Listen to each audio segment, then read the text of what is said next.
இப்போ நம்ம இன்னைக்கு பெப்பர் சிக்கன் செய்யலாம். பெப்பர் சிக்கனுக்கு தேவையானது ஃபஸ்ட்டு அரைச்சிக்கலாம். மிளகு, பெருஞ்சீரகம், சின்ன சீரகம் மூணையும் போட்டு நல்லா இடித்து வச்சுக்கலாம். பாருங்கள், இந்த அளவுக்கு நல்லா தூள் போல் நுணுக்கி வச்சுக்குவோம். இப்போ நம்ம வந்து பெப்பர் சிக்கன் செய்கிறதுக்கு எண்ணெய் ஊற்றிக்கலாம். எண்ணெய் கொஞ்சம் ஊற்றிக்கலாம்.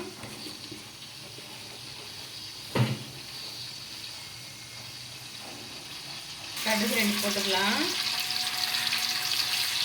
பட்டை கிராம்பு போட்டுக்கலாம்.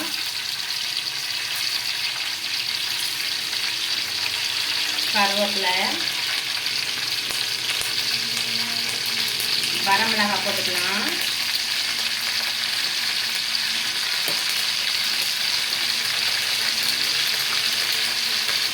வெங்காயம் போட்டுக்கலாம். வெங்காயம் பெரிய வெங்காயம் வெட்டி வச்சுருக்கிறேன். ஒரு 3 வெங்காயம் வெட்டி வச்சுருக்கிறேன். ஏன்னா வெங்காயம் கொஞ்சம் வெட்டி வச்சா தான் நல்லாயிருக்கும். அப்புறம் இஞ்சி பூண்டு,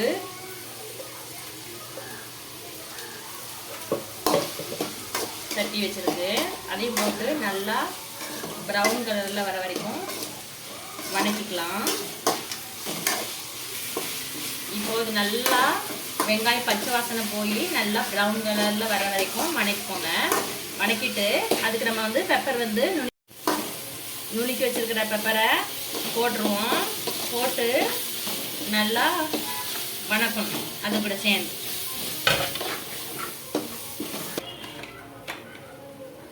நல்லா வதங்கிட்டு இருக்கும்போது உப்பு போட்டுக்குவோம். தேவையான உப்பு அளவாக போட்டுட்டு அதுக்கப்புறமா எப்படி இருக்குன்னு பார்த்துட்டு போட்டுக்கோங்க. இப்போ நம்ம நல்லா வதங்கிடுச்சு. இப்போ நம்ம சிக்கனை போட்டுருவோம்.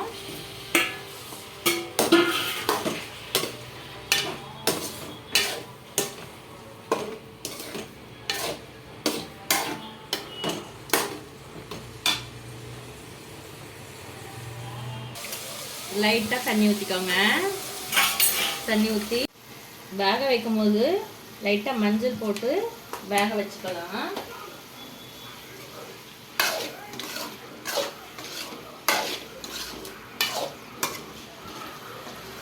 அப்புறம் கொஞ்சம் வெந்த பிறகு எப்படி காரம் இருக்குன்னு பார்த்துட்டு போட்டுக்கலாம். பாருங்க, இப்போ நம்மளுக்கு பெப்பர் சிக்கன் ரெடி ஆயிடுச்சு. கலர் பார்த்திங்கன்னா நல்லா இருக்குது. பார்க்கும்போதே அப்படியே சாப்பிட்லாம் போல் தோணும். நீங்கள் வந்து உங்களுக்கு உரப்புக்கு ஏற்ற மாதிரி போட்டுக்கோங்க. நாங்களும் உரப்புக்கு ஏற்ற மாதிரி போட்டிருக்குறோம். நம்ம ஒரு பாத்திரத்தில் மாற்றிட்டோம். இப்போ இது சாப்பிட்றதுக்கு சூப்பராக இருக்கும், டேஸ்ட்டாக இருக்கும். நீங்கள் சாப்பிட்டு பார்த்துட்டு சப்ஸ்கிரைப் பண்ணுங்கள், லைக் பண்ணுங்கள். தேங்க்யூ.